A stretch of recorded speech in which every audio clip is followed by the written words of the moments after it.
नमस्कार दोस्तों, हिंदी सुमन चैनल पर आपका स्वागत है। आज हम लोग पढ़ेंगे हिंदी साहित्य का इतिहास, जो कि आचार्य रामचंद्र शुक्ल की पुस्तक है। अभी दिख रही है जो इनके पुस्तक की विषय सूची है। सबसे पहले देखते हैं हम आदिकाल है। इसमें 2 प्रकरण है। प्रकरण 1 सामान्य परिचय, प्रकरण 2 अपभ्रंश काव्य। इसका शेषी में है वीर गाथा काल।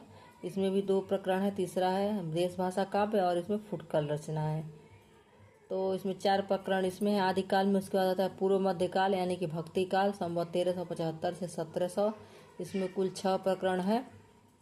पहला जो प्रकरण है वह है सामान्य परिचय, राजनीति का, धार्मिक परिस्थिति का भक्ति काल के। दूसरा है निर्गुण काव्य धारा। निर्गुण काव्य धारा में 2 है, एक निर्गुण है और एक प्रेम मार्गीय है। तो प्रेम मार्गीय जो प्रकरण है वह तीसरा है। चौथा क्या राम भक्ति शाखा है चौथा प्रकरण। इसमें क्या है 5वें प्रकरण में कृष्ण भक्ति शाखा है और 6वें प्रकरण में सगुण धारा कई फुटकल रचनाएं हैं, जो लोग फुटकल कवि हैं। तो सबसे छोटा इसमें जो प्रकरण है पढ़ने का, आचार्य रामचंद्र शुक्ल ने जो लिखा है, इनके अनुसार क्या है, सबसे छोटा प्रकरण है निर्गुण काव्य धारा। और इसमें बहुत थोड़े से कवि हैं और जितने भी कवियों का इन्होंने परिचय दिया है वे सभी परीक्षाओं के लिए बहुत महत्वपूर्ण है। तो आइए पढ़ते हैं हम लोग निर्गुण काव्य धारा, प्रेम मार्गी, सूफी शाखा। तो क्या, जैसा कि ठीक पहले कहा जा चुका है, इस काल के निर्गुणोपासक भक्तों की दूसरी शाखा उन सूफी कवियों की हैं जिन्होंने प्रेम गाथाओं के रूप में उस प्रेम तत्व का वर्णन किया है जो ईश्वर को मिलने वाला है तथा जिसका आभास लौकिक प्रेम के रूप में मिलता है। इस संप्रदाय के साधु कवियों का वर्णन किया जाता है। तो सबसे पहले रामचंद्र शुक्ल ने लिया कुतुबन को। ये चिश्ती वंश के शेख बुरहान के शिष्य थे और जौनपुर के बादशाह हुसैन शाह के आश्रित थे। अतः इनका समय विक्रम की 16वीं शताब्दी का मध्य भाग, संवत 1550 था। इन्होंने मृगावती नाम की एक कहानी चौपाई दोहे के क्रम से सन 909 हिजरी संवत 1558 में लिखी, जिसमें चंद्रनगर के राजा गणपति देव के राजकुमार और कंचनपुर के राजा रूप मुरारी की कन्या मृगावती की प्रेम कथा का वर्णन है। अब कथा मैं नहीं पढ़ूंगी, मूलतः बात यह है कि रचना पूछा तो मृगावती किसकी रचना है या कुतुबन की रचना कौन है या फिर किस शताब्दी में लिखी गई और इसके नायक नायिका कौन है। तो यह कुतुबन की रचना है मृगावती। जो ये भी पूछा है कैसे लिखी गई, तो चौपाई दोहे के क्रम में सन 909 हिजरी और संवत क्या है 1558 संवत में लिखी गई, जिसमें चंद्रनगर के राजा गणपति देव के राजकुमार और कंचनपुर के राजा रूप मुरारी की कन्या मृगावती की प्रेम कथा का वर्णन है। बस इतना ही सबसे ज़्यादा पूछा जाता है और कुछ नहीं। तो पहले कवि हैं शुक्ल जी के अनुसार कुतुबन, इनकी रचना है मृगावती। इसके बाद है मंझन। मंझन क्या है? मंझन, इनके संबंध में भी कुछ ज्ञात नहीं है। केवल इनकी रची हुई मधुमालती की एक खंडित प्रति मिली है, जिसमें इनकी कोमल कल्पना और स्निग्ध सहृदयता का पता लगता है। मृगावती के समान मधुमालती में भी 5 चौपाइयों अर्धालियों के उपरांत एक दोहे का क्रम रखा गया है। इसमें भी वही चौपाई दोहे का क्रम रखा गया है, पर मृगावती की अपेक्षा इसमें कल्पना भी विशद है और वर्णन भी अधिक विस्तृत और हृदयग्राही है। आध्यात्मिक प्रेम भाव की व्यंजना के लिए प्रकृति के भी अधिक दृश्यों का समावेश मंझन ने किया है। कहानी भी कुछ अधिक जटिल और लंबी है, जो अत्यंत संक्षेप में नीचे दी जाती है। तो ये रचना है मधुमालती, जो कि PGT 2021 में पूछी हुई थी, मंझन की है। और इसके जो राजकुमार हैं वो कौन है? सूरजभान के पुत्र मनोहर और जो राजकुमारी है मधुमालती। मतलब जो मंझन की रचना है मधुमालती, वो नायिका का नाम मधुमालती है और नायक का नाम मनोहर है। दोनों म से है।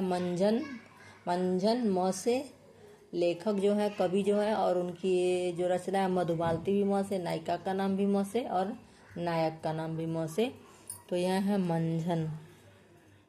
पूरी कहानी दी हुई है, मैंने तो पढ़ा है, बहुत अच्छी कहानी। अगर आपके पास ये पुस्तक हो तो आप भी पढ़ सकते हैं मंझन का।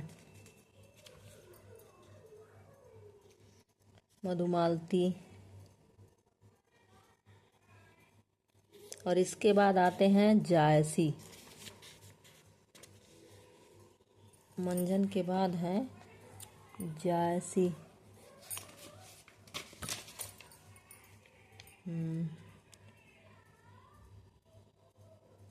जायसी। जायसी का एक पद्मावत ग्रंथ पद्मावत है। इनका 3 ग्रंथ है जायसी का, मलिक मोहम्मद जायसी का, अखरावट, पद्मावत और आखिरी कलाम। मलिक मोहम्मद जायसी ये प्रसिद्ध सूफी फ़कीर शेख मोहिद्दीन के शिष्य थे और जायस में रहते थे। इनकी एक छोटी सी पुस्तक आखिरी कलाम के नाम से फारसी अक्षरों में छपी मिलती है। यह सन 936 हिजरी में सन 1528 ईस्वी के लगभग बाबर के समय में लिखी गई थी। इसमें बाबर बादशाह की प्रशंसा है। इस पुस्तक में मलिक मोहम्मद जायसी ने अपने जन्म के संबंध में लिखा है। भा अवतार मोर 9 सदी, 30 बरस ऊपर कभी वधी। इन पंक्तियों का ठीक तात्पर्य नहीं खुलता। जन्म काल 900 हिजरी माने तो दूसरी पंक्ति का अर्थ निकलेगा कि जन्म से 30 वर्ष पीछे जायसी कविता करने लगे और इस पुस्तक के कुछ पद उन्होंने बनाए। जायसी का सबसे प्रसिद्ध ग्रंथ है पद्मावत, जिसका निर्माण काल कवि ने इस प्रकार दिया है। सन 927 आहा, कथा आरंभ बैन कवि कहा। इसका अर्थ होता है कि पद्मावत की कथा प्रारंभिक वचन आरंभ बैन कवि ने 927 हिजरी सन 1520 के लगभग कहे थे, पर ग्रंथ आरंभ में कवि ने मसनवी की रूढ़ के अनुसार शाहे वक्त शेर की प्रशंसा की है। शेर शाह दिल्ली सुल्तानू, चारों खंड तपे जसभानु, ओछी छाज राज अवपाटू, सब राजा भुई धरा ललाटू। तो है जायसी। इनकी 3 रचना है, पद्मावत, अखरावट और तीसरी कलाम। सबसे प्रसिद्ध पद्मावत ही है। तीसरे कवि हैं ये निर्गुण काव्यधारा के प्रेमाखाना काव्य के जायसी। ये पूरी कहानी दी हुई है इस किताब में। इसके बाद हैं उस्मान। उस्मान क्या है? ये जहांगीर के समय में वर्तमान थे और गाजीपुर के रहने वाले थे। इनके पिता का नाम शेख हुसैन था। ये 5 भाई थे और उन 4 भाइयों के नाम थे शेख अजीज, शेख मानुल्लाह, शेख फैजुल्लाह, शेख हसन। इन्होंने अपना उपनाम मान लिखा है। ये शाह निजामुद्दीन चिश्ती की शिष्य परंपरा में हाजी बाबा के शिष्य थे। उस्मान ने सन 1022 हिजरी अर्थात 1613 ईस्वी में चित्रावली नाम की पुस्तक लिखी। पुस्तक के आरंभ में कवि ने स्तुति के उपरांत पैगंबर और 4 खलीफों की बादशाह जहांगीर की तथा शाह निजामुद्दीन और हाजी बाबा की प्रशंसा लिखी है। तो ये प्रश्न जो है पूछा हुआ था पीजीटी 2021 में ही। अब देखिए कितना प्रश्न। पीजीटी 2021 में उस्मान का मधुमालती पूछा, उस्मान का चित्रावली पूछा। तो आप इसको बहुत आसान सा एक ट्रिक मैं बता रही हूँ, याद कर सकते हैं चित्रावली को। जैसे मधुमालती है, देखिए भी पूछा था 2021 में। और फिर इसके बाद से है जायसी का तो कोई बात ही नहीं है, कब पूछ लें लोग, कितनी बार पूछ लें। तो उस्मान है एक आसान सा ट्रिक है। जैसे कि देखिए जहांगीर के काल में ये थे, तो जहांगीर भी बहुत अच्छे चित्रकार थे और उन्हें चित्रकारी से बहुत प्रेम था और इनका नाम भी उस्मान। तो जहांगीर के समय में थे। अगर आपको ये याद रहेगा कि उस्मान जहांगीर के समय में थे, तो जहांगीर बहुत अच्छा चित्रकार था और इनके रचना का नाम है चित्रावली। बहुत अच्छी रचना है। इसमें भी कहानी पूरा दिया हुआ है चित्रावली का। इसके बाद है कासिम शाह। ये दरियाबाद बाराबंकी के रहने वाले थे और संवत 1788 के लगभग वर्तमान थे। ये भी देखिए PGT 2021 में पूछा हुआ है। कासिम शाह, इनकी रचना क्या है? हंस जवाहिर। जैसे कि मिलाने के लिए आ जाता है कौन किसकी रचना है, शायद ऐसा ही आया था। कासिम शाह हंस जवाहिर नाम की कहानी लिखी जिसमें राजा हंस और रानी जवाहिर की कथा है। तो इसके नायक नायिका राजा हंस और रानी जवाहिर हैं। कासिम शाह की हंस जवाहिर। इसके बाद है नूर मोहम्मद।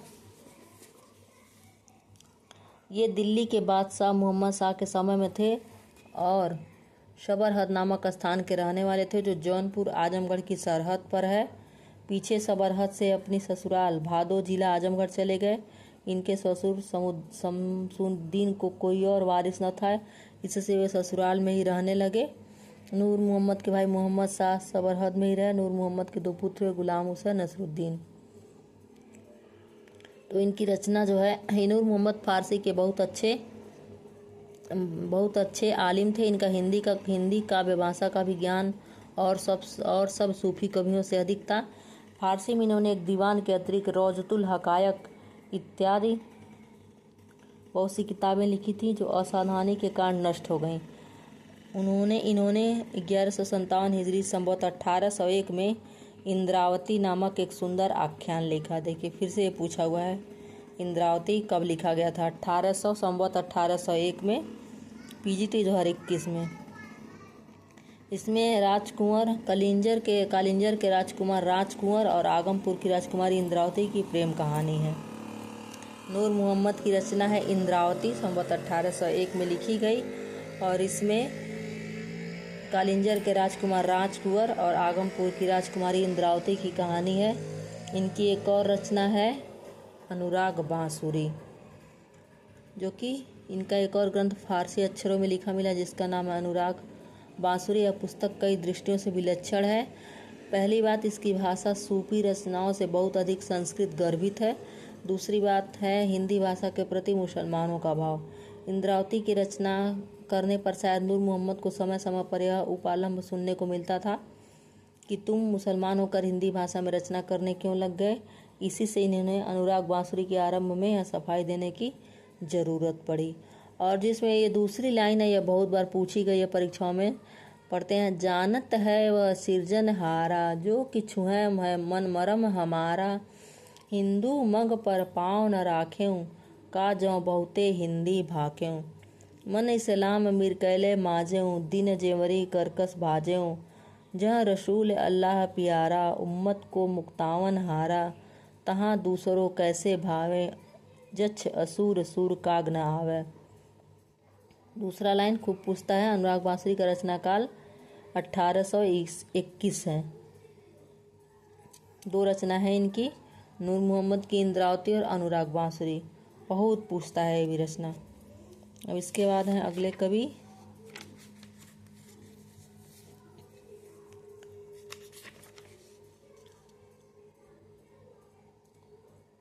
बस यही है, नूर मोहम्मद।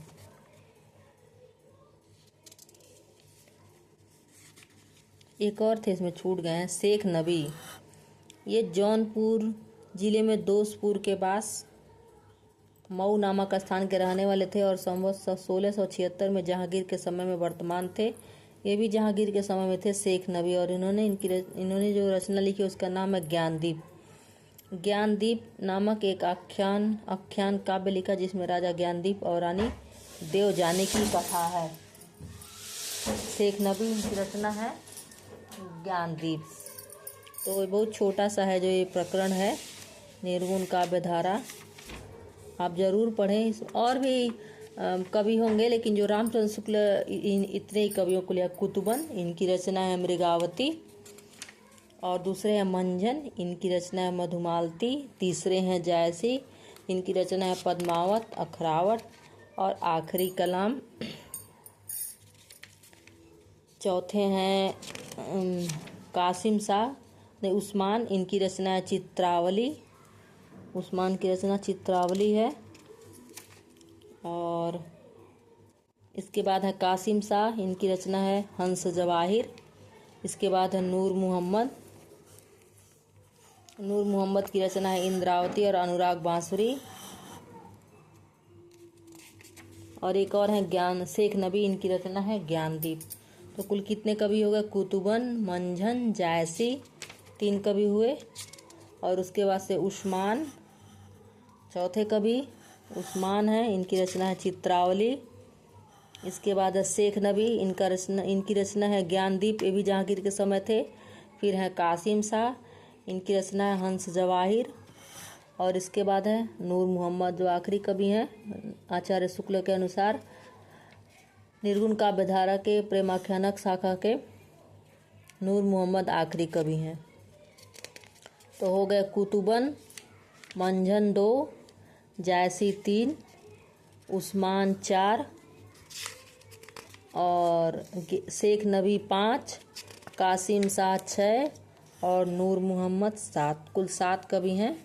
बहुत छोटा सा प्रकरण है, को ज़रूर पढ़ना चाहिए। और इसी 7 में से कभी ऐसा हुआ ही नहीं कि कोई परीक्षा हो और बिना इसमें से प्रश्न आए हुए आ जाए।